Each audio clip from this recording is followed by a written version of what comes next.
amigos, estamos novamente apresentando mais um programa Descomplicando a Lição. Estamos na 7ª lição nesse terceiro trimestre de 2024. Uma lição falando sobre a ação de Jesus vis-à-vis os mestres judaicos e as controvérsias, Jesus tentando esclarecer sobre o reino dos céus e a resistência dos líderes judaicos para receber os ensinamentos de Jesus. Esse é o foco do Evangelho de Marcos. Uma lição empolgante. Antes de nós entrarmos na lição, eu quero chamar a atenção dos nossos professores que assistem conosco para que apertem aquele botãozinho do like, para que esse programa fique visível para muitas pessoas. A plataforma irá entender que se os likes forem apertados, forem apontados, que esse programa interessa a muito mais gente. Quero também dizer que há um QR Code que, se a câmera do celular for apontada para ele, serão jogados no grupo que recebe esses programas no momento em que esse programa é lançado no ar. Então, se quiserem, podem fazer parte desse grupo, irão receber o vídeo e também os esquemas que nós apresentamos aqui. Quero também agradecer dois conjuntos de pessoas que são muito importantes para o nosso programa. Primeiro é o pessoal que está por trás das câmeras e que faz todo o trabalho de elaboração, edição, gravação, de melhoramento e de refinamento de tudo aquilo que vai para o ar. Esse pessoal não aparece, mas sem eles nada disso seria possível. Por isso quero rogar a Deus uma bênção especial para esse grupo. O segundo grupo são os professores da Escola Sabatina, que nos acompanham com a sua audiência toda semana. Nós estamos alcançando um grupo bastante expressivo de pessoas em várias áreas do Brasil e nós estamos felizes porque Deus está abrindo os nossos horizontes, está aumentando as nossas fronteiras e nós estamos podendo ajudar pessoas em muitos lugares. Recebo, inclusive, mensagens de pessoas em outros continentes, como na África, na Europa. Pessoas em Portugal estão mantendo contato conosco, agradecendo pelo programa e como isso tem ajudado as comunidades lá em Portugal. Então, louvado seja Deus por essa grande bênção. Esse programa tem como objetivo ajudar os professores a melhorar sua performance na frente da sua classe. Então, vamos ver o que a lição dessa semana pode auxiliar os professores e os alunos a entenderem o reino de Deus que está sendo apresentado pelo evangelista Marcos. Então, a lição dessa semana começa com Jesus diretamente ensinando os discípulos. São duas partes. Nós vamos estudar na lição 7ª a primeira parte. Se nós olharmos aqui os desenhos, né, as ilustrações que estão já disponíveis, nós vamos chegar na lição 7. Nós vimos Jesus aqui ensinando como o reino dos céus funciona. Ele encontra uma barreira na lição 6, que foi a lição passada, que são os ensinamentos dos mestres judaicos, que são uma barreira, né, criam algo difícil de ser quebrado, mas o poder de Jesus é muito maior. E ele quebrou essas coisas, nós vimos isso na lição passada. E agora ele vai formar um grupo de líderes. E nós precisamos estar incluídos nesse grupo de líderes que Jesus formou. Se Jesus formou líderes há 2000 anos atrás, agora ele precisa de líderes também. Então, os ensinamentos que foram ensinamentos para os discípulos naquela época terão que ser contextualizados para nós hoje. E aqui está o verso para memorizar. Então, convocando a multidão e juntamente os seus discípulos, Jesus lhes disse: se alguém quer vir após mim, negue-se a si mesmo, tome a sua cruz e siga-me. O Evangelho de Marcos, no capítulo 8, do verso 34, mostra qual é o objetivo dos líderes no reino de Deus. Então, vamos abrir a lição vendo inicialmente qual é a premissa para esta semana.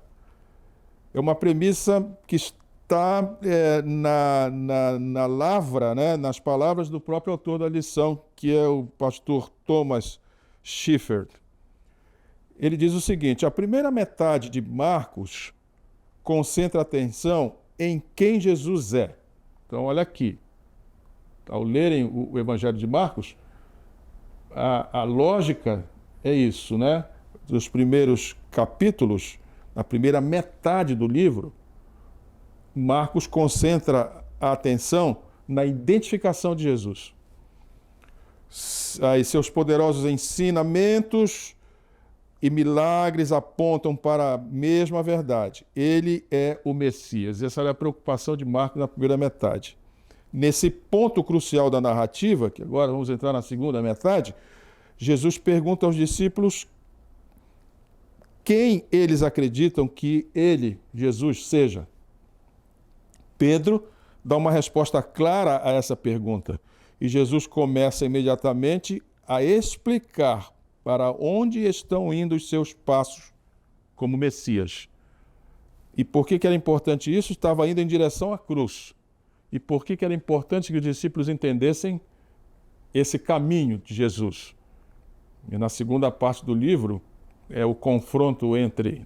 o livro de Marcos está lidando com o confronto entre os ensinamentos do céu e os ensinamentos do mundo.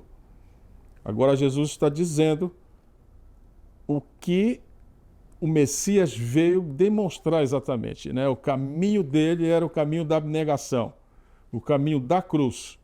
E era importante que os discípulos percebessem por quê.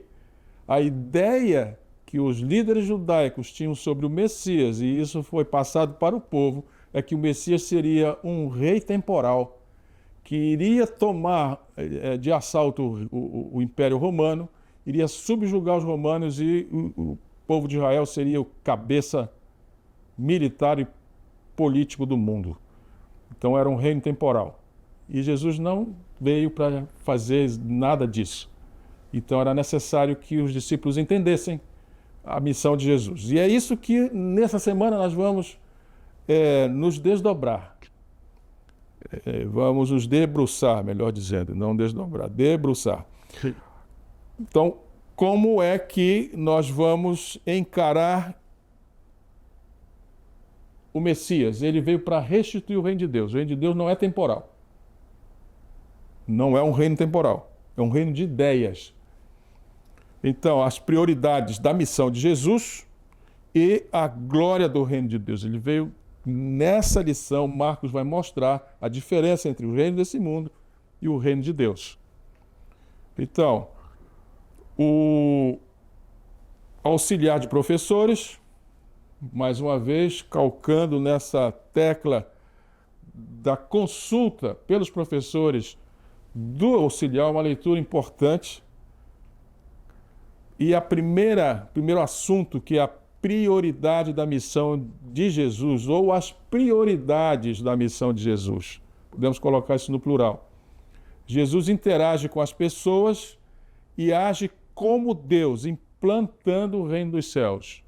Ou seja, se ele vai implantar o reino dos céus, significa que o reino dos céus é muito diferente de tudo aquilo que já era conhecido. Então ele começa ensinando os discípulos, porque aqui Jesus está se dirigindo com ensinamentos específicos para os discípulos. E ele vai então, nesse afã de ensinar as prioridades da missão do Messias, curando um cego em Betsaida. Esse milagre é um milagre significativo, como está indicando aqui.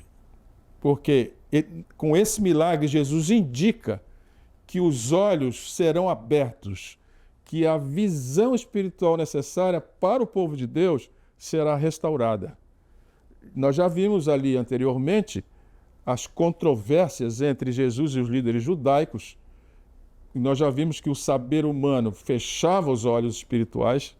Agora Jesus, conforme a profecia de Isaías, de que ele daria luz aos olhos, começa a se cumprir e ele começa a revelar como é que isso acontecerá.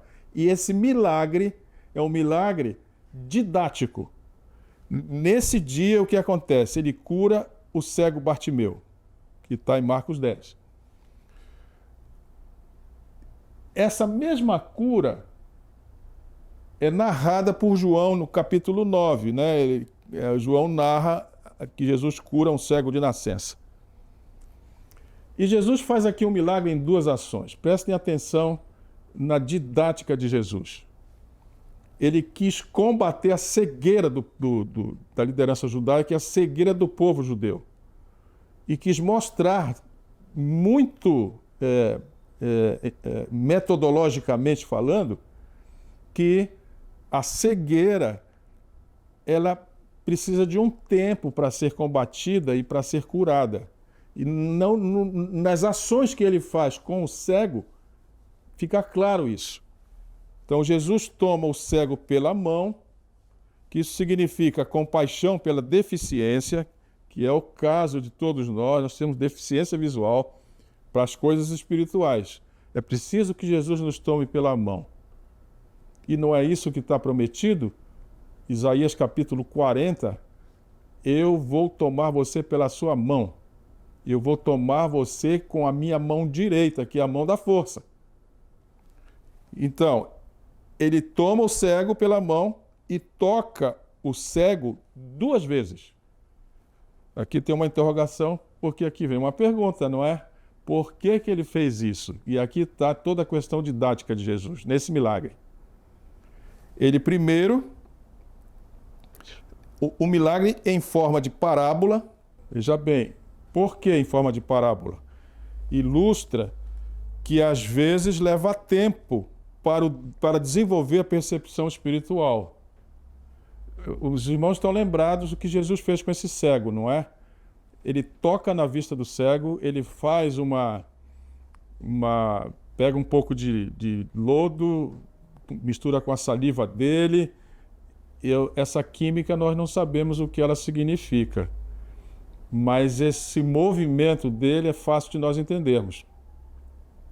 Ele passa na vista do cego e pergunta, você está vendo? E pela primeira vez o cego diz, sim. E o que você vê?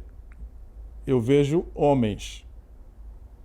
E ele pergunta, e o que mais que você está vendo? Vejo como árvores, ou seja, não estava nítido para ele. Percebem?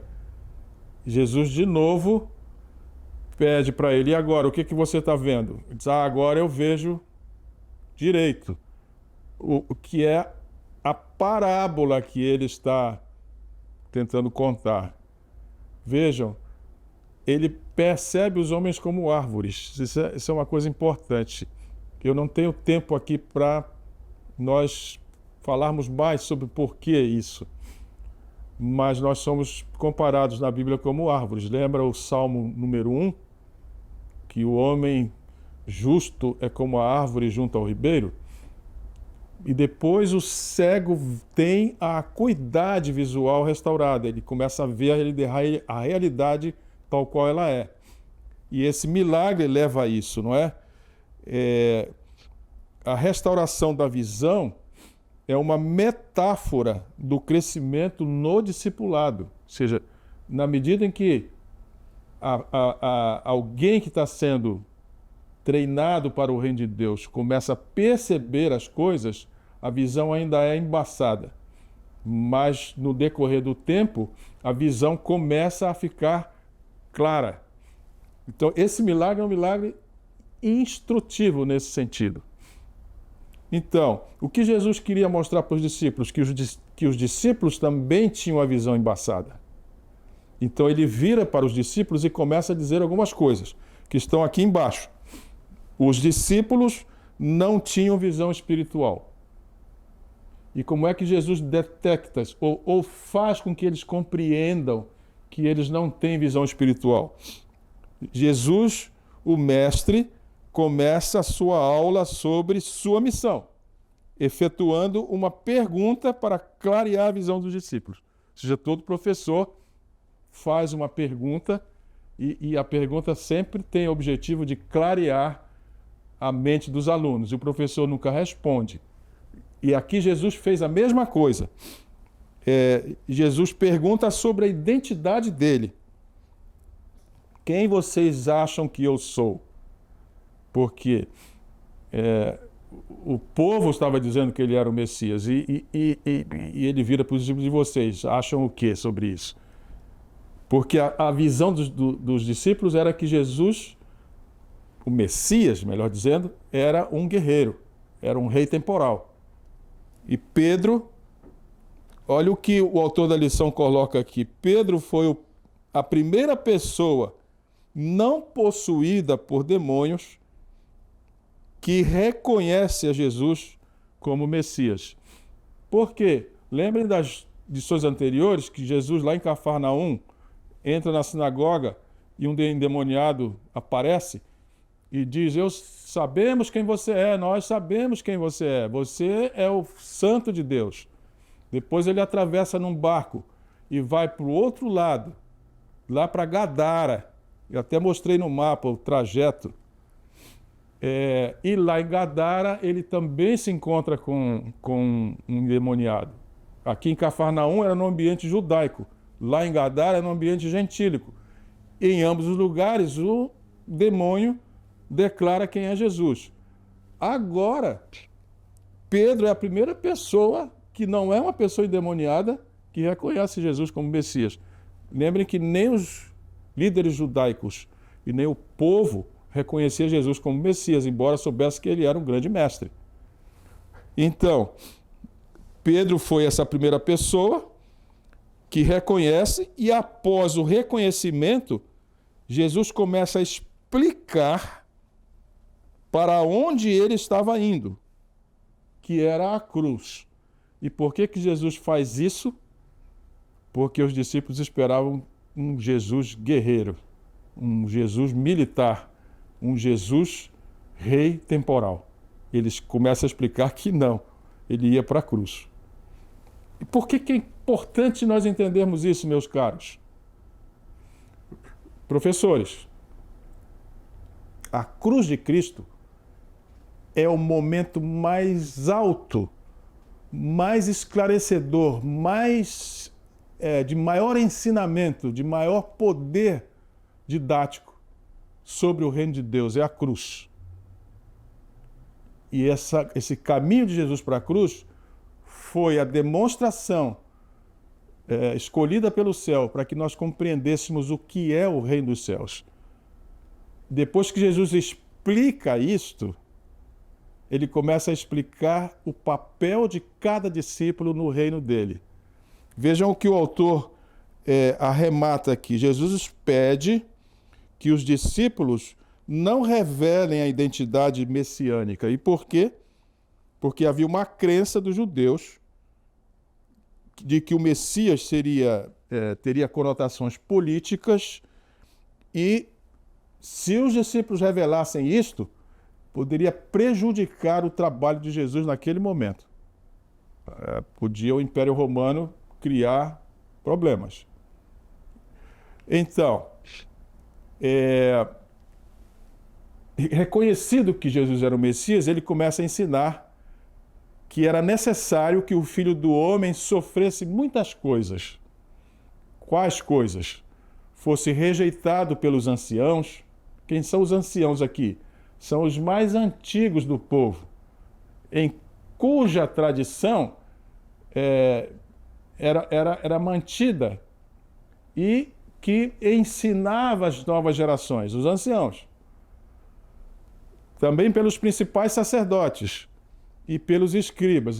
Jesus deveria ser rejeitado por esses e fosse morto e que depois de 3 dias ressuscitasse.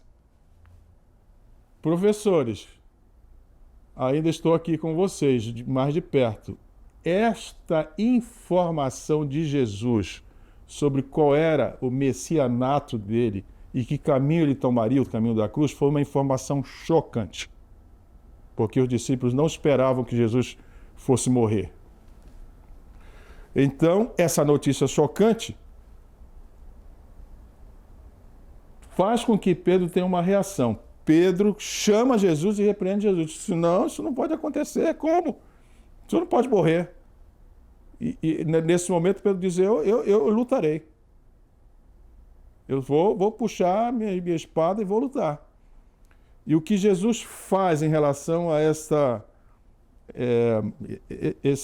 resposta de Pedro, né? Esse impulso de Pedro? Jesus repreende a Pedro. Por quê? Porque não estava em harmonia com o plano divino, nem com a lição do sacrifício que Jesus viera ensinar com o seu exemplo. Ou seja, quem estava falando nesse momento era o inimigo. Pedro é o exemplo da incapacidade humana para lidar com verdades espirituais. Satanás tenta desanimar a Jesus com as palavras de Pedro. Muito importante a gente perceber esse antagonismo que vai durante toda a narrativa de Marcos. Sempre Jesus explicando o reino dos céus e as coisas acontecendo, tentando firmar o reino do inimigo. Então, os seguidores de Jesus, e esse é o arremate que o autor quer que os professores entendam e os alunos, os seguidores de Jesus são chamados a ter o mesmo objetivo. Qual é o objetivo? Tomar a cruz e segui-lo. Na ocasião, Jesus explicou o custo do discipulado e o seu valor. E por que nós temos que acompanhar Jesus na cruz? Porque o reino de Deus é contrário ao reino desse mundo. O reino de Deus é abnegação, enquanto o reino do mundo é egoísmo. E é a cruz o grande significado de que nós saímos do reino do inimigo para entrar no reino de Deus. E ele espera que os seus discípulos tenham essa noção do valor da abnegação. E o autor da lição mostra para a gente aqui duas coisas. No paradoxo da fé, perder a vida é a única forma de mantê-la. É preciso que nós compreendamos esse paradoxo. O que é a vida que nós vamos perder? É o que nós entendemos como a vida que o mundo nos apresenta. Essa vida de egoísmo. Então, no paradoxo da fé, ou seja, se eu quero crer no reino de Deus, eu vou ter que perder esta vida, para que eu possa manter a vida que está no reino de Deus. Em seguida, o autor da lição chama atenção para isto aqui, olha, ganhar o mundo inteiro, mas perder a vida eterna é absurdo. Não é tolo aquele que abre mão do que não pode reter para ganhar o que não pode perder. É um jogo de palavras aqui muito inteligentes. O autor da lição coloca aqui para a gente um jogo de palavras que é preciso um pouco de concentração para poder entender. Veja bem, não é tolo aquele que abre mão do que pode reter, ou seja, o que ele pode reter? Esta vida. Então ele abre mão desta vida, que é a vida que o mundo nos dá, para ganhar o que ele não pode perder. O que ele não pode perder? A vida eterna, que não tem nada a ver com esta vida aqui. Muito bem. Jesus tenta mostrar para os discípulos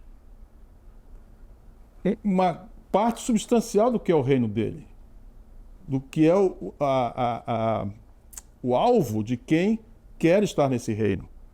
Agora ele vai não só lecionar para os discípulos, mas ele vai fazer uma demonstração prática. do que ele está falando, do que é a vida que eu não posso perder. E vai para o monte da transfiguração, onde a glória do reino de Deus é mostrada fisicamente para os discípulos. E lá, no monte da transfiguração, quando Marcos descreve isto, ele informa que Jesus predisse que alguns não passariam pela morte antes de verem a chegada do reino, que é uma visão escatológica do que virá. Ou seja, a transfiguração, aqui tem duas coisas importantes. Na Bíblia, os escritores bíblicos, eles escrevem para o tempo deles, mas também escrevem para o tempo futuro. A Bíblia é atemporal. Nesse momento aqui, Marcos está dizendo que os discípulos que viram a transfiguração viram a glória do reino de Deus antes de morrerem. Mas também está se referindo aos que não irão morrer e que verão a glória do reino de Deus por ocasião da volta de Jesus. Então, dias após os acontecimentos que nós narramos anteriormente, Jesus toma 3 dos discípulos, Pedro, Tiago e João, e leva-os para um monte. E lá no monte foi transfigurado diante deles na glória do reino celestial. Ou seja, esses 3 presenciaram fisicamente a glória do reino de Deus. Ouvem Deus, o Pai, dizer que Jesus é o Filho amado e que todos devem ouvi-lo. Eles foram testemunhas importantes e é como se tivesse Jesus ali e Deus fazendo uma avant-première, né? Um spoiler, como se diz atualmente, do que iria acontecer na vida desses 3 discípulos. Eles se tornaram os principais líderes da igreja. Então, eles viram tudo isso, ouviram Jesus recomendar que deviam ouvir tudo aquilo que Jesus disse, e além disso, foram surpreendidos com a vinda de Moisés e Elias, que vieram do céu para conversar com Jesus.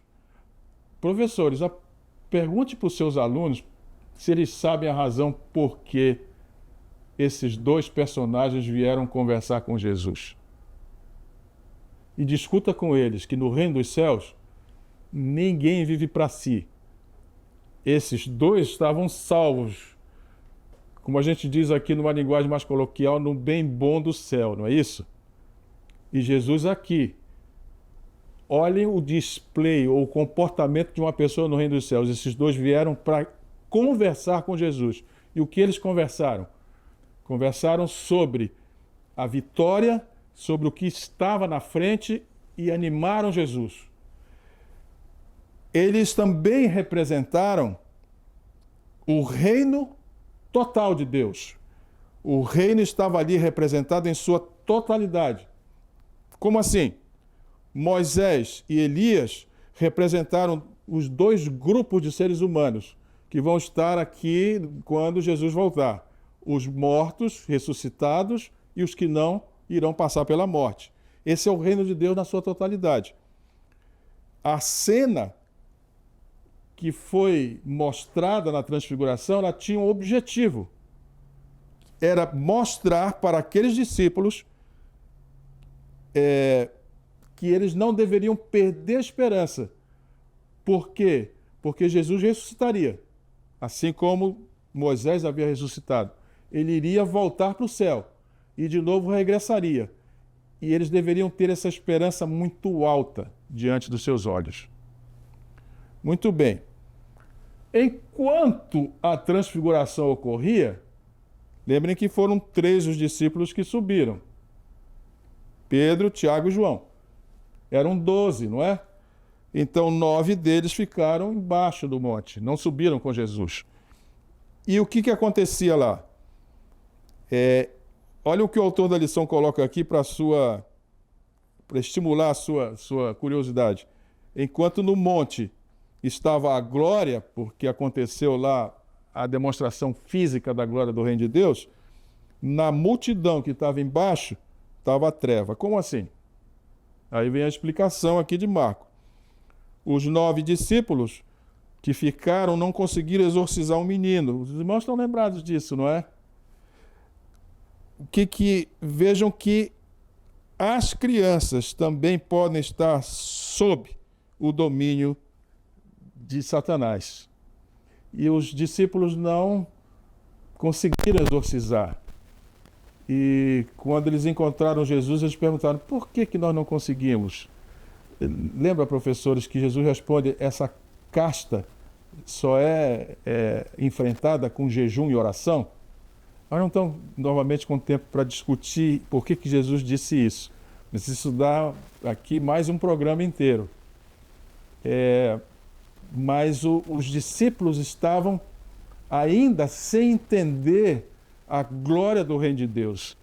E Jesus entra em cena nesse momento e pergunta ao pai do menino quanto tempo havia que esse problema atormentava. O pai demonstra incredulidade. A resposta do pai foi uma resposta de incredulidade. Ele vira para Jesus e diz: se o Senhor pode fazer alguma coisa, tenha compaixão de nós e ajude-nos.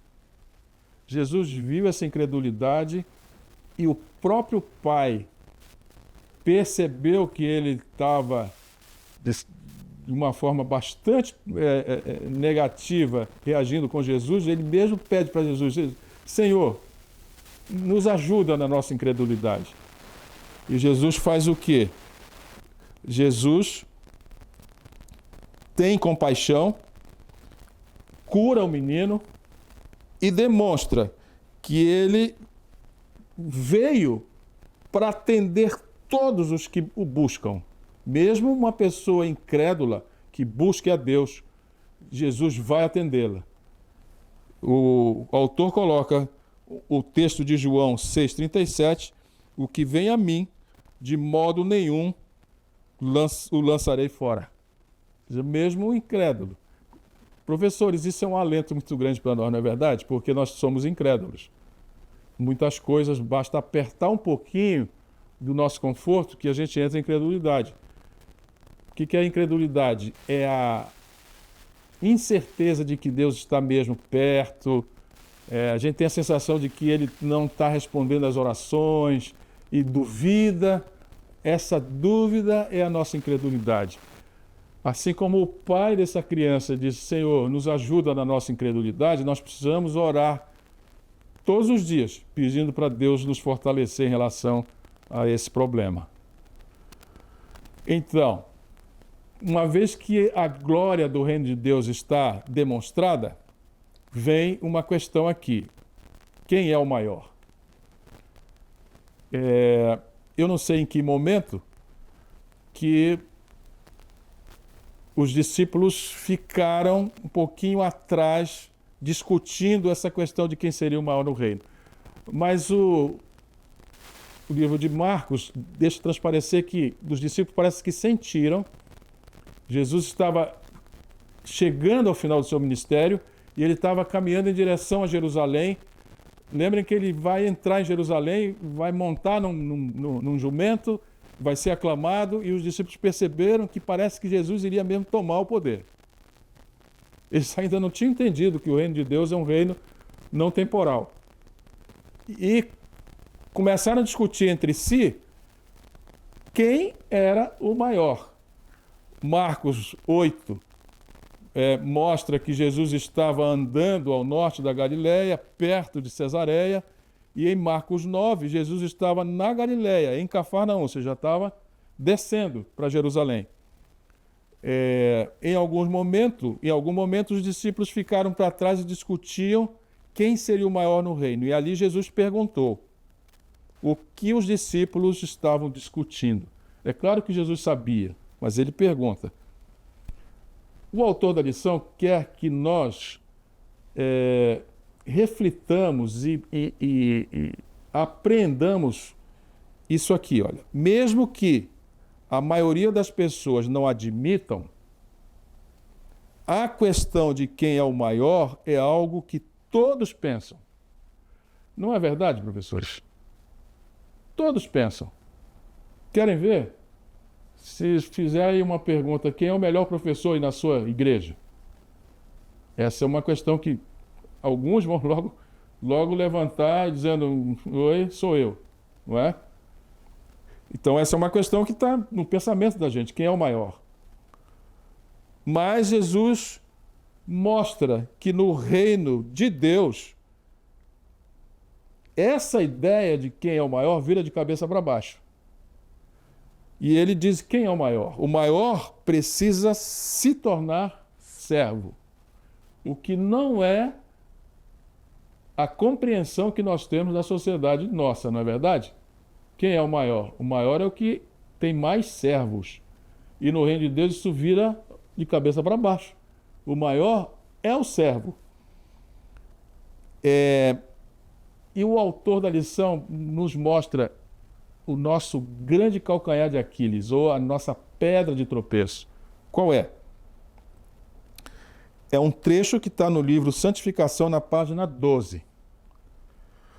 Renúncia própria, sacrifício pessoal, benevolência, bondade, amor, paciência, magnanimidade e confiança cristã são os frutos diários produzidos por aqueles que estão verdadeiramente ligados com Deus.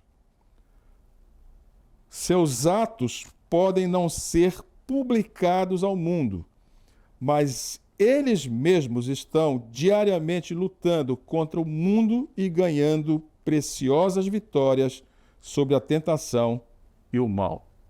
Esse aqui é o corolário, ou seja, é o arremate de toda a glória do reino de Deus. É quando pessoas construídas são capazes de trabalhar no nível do sacrifício, da benevolência, da bondade, do amor, da paciência, da magnanimidade e confiança cristã.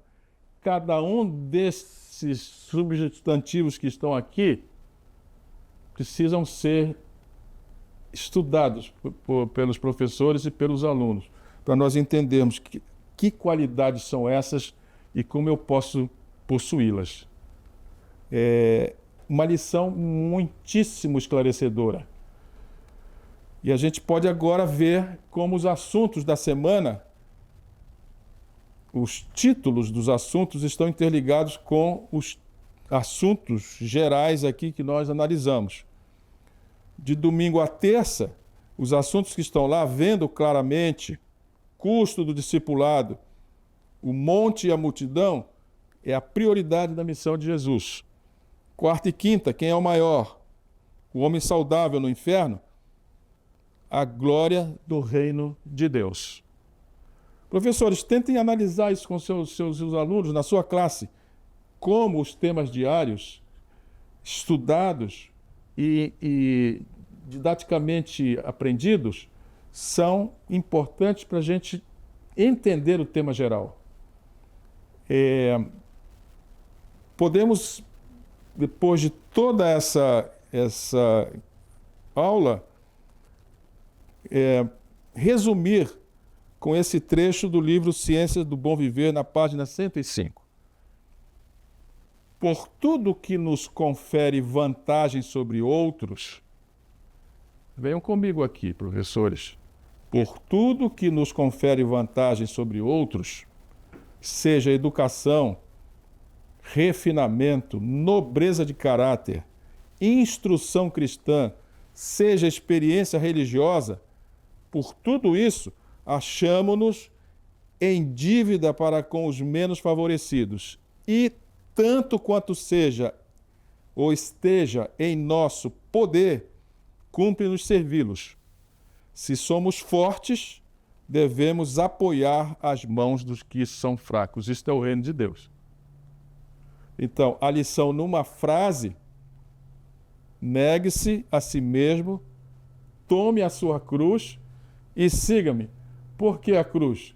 Porque a cruz é o contrário do egoísmo. Não há como chegar no reino de Deus se nós não negarmos o nosso egoísmo. Então vamos tentar agora aplicar tudo aquilo que nós aprendemos. Venham comigo aí na leitura. O evento da transfiguração foi tão indescritivelmente surpreendente que os discípulos ficaram apavorados.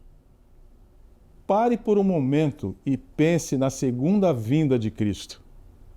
Você estará entre os justos? Como esta perspectiva lhe dá esperança e conforto? Professores, eu nem vou comentar essa aplicação porque ela é autoexplicativa. Como é que nós estamos esperando a volta de Jesus? Nós temos um vislumbre do que foi isto e o que será o mundo vindouro com a transfiguração. Eu até recomendo que leiam um pouco mais sobre isso no livro Desejar de Todas as Nações, esse momento da transfiguração. Vocês vão aprender a visualizar o futuro através desse acontecimento. E não seria importante que nós orássemos a Deus pedindo para estar entre os que vão estar esperando Jesus nesse momento? Vamos orar para que nós possamos ter a ajuda do céu. Bondoso Deus e Pai, muito obrigado, bom Deus, por esses ensinamentos mais uma vez tão fortes, tão didáticos, mostrando a discrepância entre esse mundo e o reino de Deus. Obrigado por essas instruções, Senhor. Nossa esperança está,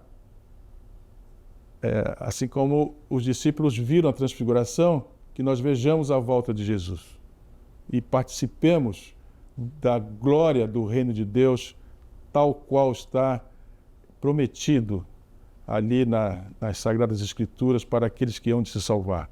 Que nós façamos parte desse grupo que vai estar salvo no momento em que Jesus voltar. Esse é o nosso pedido em nome de Jesus. Amém.